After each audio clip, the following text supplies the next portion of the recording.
So last topic है इस chapter का, that is validity of an agreement without consideration. Madam madam madam ये क्या पढ़ा रहे हो जी? हाँ हाँ हाँ हाँ, कुछ ऐसा पढ़ा रही हूँ जहां पर सर कंसिडरेशन नहीं है तो भी उन कॉन्ट्रैक्ट्स को कैसा कॉन्ट्रैक्ट बोला जाता है? वैलिड कॉन्ट्रैक्ट बोला जाता है। ठीक है, वैलिड कॉन्ट्रैक्ट बोला जाता है। अगर कोई भी आप काम कर रहे हो लव एंड अफेक्शन के अगेंस्ट में, अगर आपने अपनी एक हस्बैंड ने अगर अपनी वाइफ को नेकलेस दे दिया है ना, गिफ्ट में नेकलेस दे दिया, तो यहाँ पर कोई कंसिडरेशन तो नहीं था, but still it is considered as a contract. अगर वो नेचुरल लव से दिया गया है, ठीक है, नियर रिलेशन से दिया गया है, then it can be enforceable even without consideration. ठीक है जी। नेक्स्ट नेक्स्ट पॉइंट क्या आता है? Compensation for past voluntarily services. अगर आपने किसी का कोई काम कर दिया, जैसे कि बात सुनो, मेरा वॉलेट गुम हो गया था, ठीक है, मेरा वॉलेट गुम हो गया था, या फिर आपने उस वॉलेट को क्या करा, मुझे ढूंढ कर लाके दिया। मेरा वॉलेट गुम हुआ था, मुझे एक पर्सन ने मेरा वॉलेट ढूंढ कर लाकर दिया, तो क्या मैं थी प्रॉमिसर? क्या मैंने उसको कोई कंसिडरेशन देना इम्पॉर्टेंट है, ज़रूरी है? जी नहीं। अगर वो अपनी अपनी खुद की इच्छा से कोई काम कर रहा है, तो अगर उसमें कोई कंसिडरेशन नहीं है, then it can be enforceable. ठीक है जी, that in can be enforceable. Next point आ रहा है promise to pay time barred def.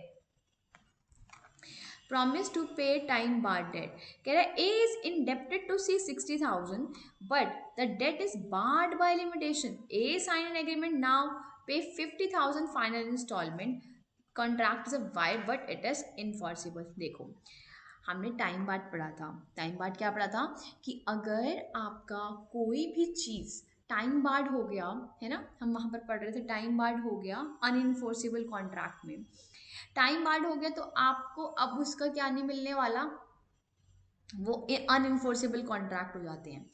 But अगर आपने किसी का पैसा देना था, बहुत लंबे समय से अटक रहा था, बट आपने कुछ सेटलमेंट कर ली कि चल भाई मैं तेरे को 50,000 दे दूंगा, ठीक है, final full and final payment दे दूंगा 50,000 रुपीज़ की, तो सर ये क्या है?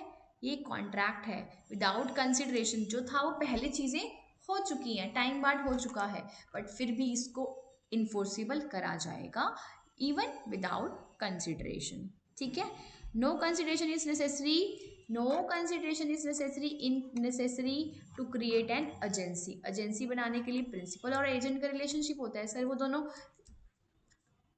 सेम पोजीशन पर हैं या एक दूसरे के नीचे पोजीशन पे हैं, तो वहां पर भी कोई कंसिडरेशन का बनाना जरूरी नहीं है। ठीक है, क्योंकि वो बहुत क्लोज रिलेशन में है। अगर आप किसी को गिफ्ट देते हो, then also it will not be a part of a, कि ऐसा नहीं बोला जाएगा कि ये चीज इन्फोर्सेबल नहीं है, कंसिडरेशन नहीं है, फिर भी इसको इन्फोर्सेबल कॉन्ट्रैक्ट बोला जाएगा। बेलमेंट है ना, बेलमेंट के केस में क्या है, अगर नो कंसिडरेशन रिक्वायर्ड फिर भी ये एक्ट इन्फोर्सिएबल हो जाता है। जैसे कि ये था ए बी सी, ए ने बोला कि भाई बी तू मेरे गोडाउन से ना कुछ गुड्स ले आ, ठीक है, तो बी की रिस्पॉन्सिबिलिटी क्या बनती है? ए के गोडाउन से गुड्स लाने की और फिर उसके बाद उसकी की लॉक करके ए को देने की। This is called bailment contract. अगर इसमें ए बी को कुछ नहीं दे रहा, then also it is enforceable contract. अगर आप किसी को एज अ चैरिटी कुछ दे रहे हो, तो भी ये क्या है? कंसिडरेशन तो नहीं है, आप चैरिटी दे रहे हो, तो then also it is enforceable and it is valid contract. ठीक है जी, तो this is all about our unit number 2 consideration. चलिए, have a good luck, bye bye.